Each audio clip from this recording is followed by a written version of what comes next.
everyone. இன்னைக்கு நம்ம ஒரு ஹெல்த்தியான உளுந்து களி எப்படி செய்யறதுன்னு பார்க்கலாம்.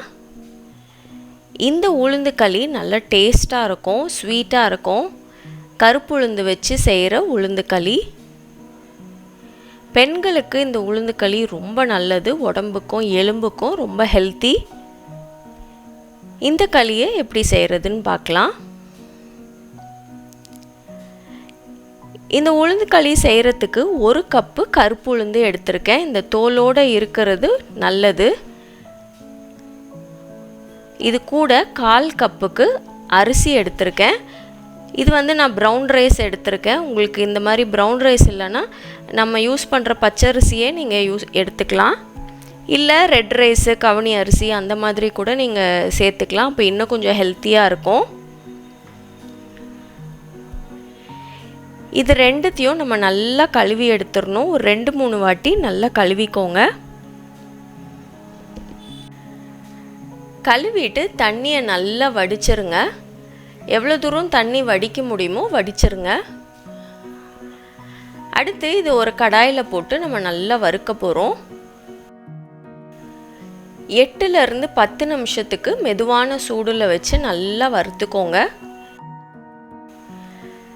ஒரு 5 நிமிஷம் இந்த மாதிரி வறுத்துட்டே இருக்கும்போது இந்த ஈரப்பதம்லாம் நல்லா போயிடும்.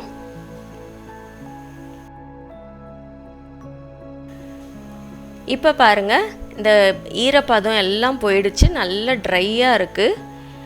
இன்னும் ஒரு 3 நிமிஷம் 4 நிமிஷம் வறுத்தீங்கன்னா ஒரு நல்ல கலரும் வரும்.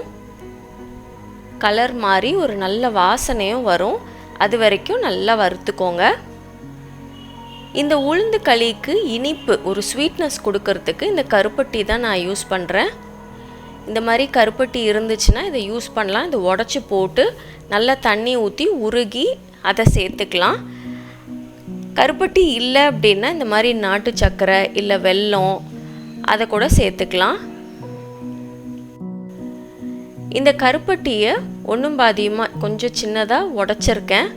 உடச்சிட்டு இதில் 1/2 கப்புக்கு தண்ணி சேர்த்துக்கோங்க. தண்ணி சேர்த்துட்டு இதை அடுப்பில் வச்சு நம்ம கொதிக்க வைக்க போகிறோம். கொஞ்சம் மெதுவான சூடில் வச்சு ஒரு 5 நிமிஷம் இப்படி கிளறிட்டே இருங்க. இப்போ இந்த கருப்பட்டி எல்லாம் நல்லா டிசால்வ் ஆகிடும்.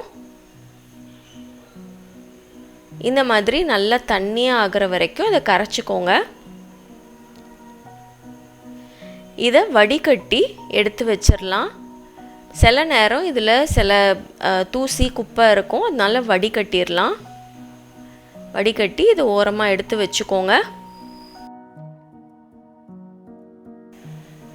இப்போ நம்ம வறுத்து வச்சுருந்த உளுந்தும் அரிசியும் நல்லா ஆறிடுச்சு. இதை நம்ம பொடியாக அரைச்சிடலாம். ஒரு க்ளீனான ட்ரையான மிக்ஸி ஜார் எடுத்துக்கோங்க. அதில் இந்த உளுந்தை மாற்றிட்டு நல்லா பொடியாக அரைச்சிருங்க.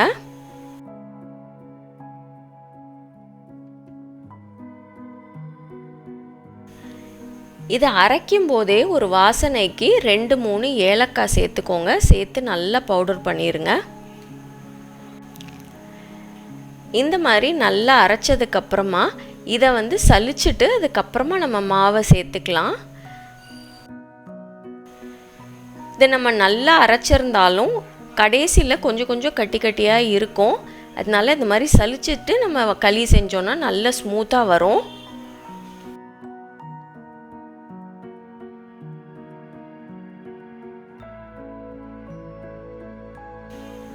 இதை போட்டுருங்க. போட்டுட்டு இந்த மாதிரி ஸ்மூத்தாக இருக்க பவுடரை மட்டும் வச்சு நம்ம களி செய்யலாம். இதிலேருந்து 1 கப்பு எடுத்திருக்கேன்.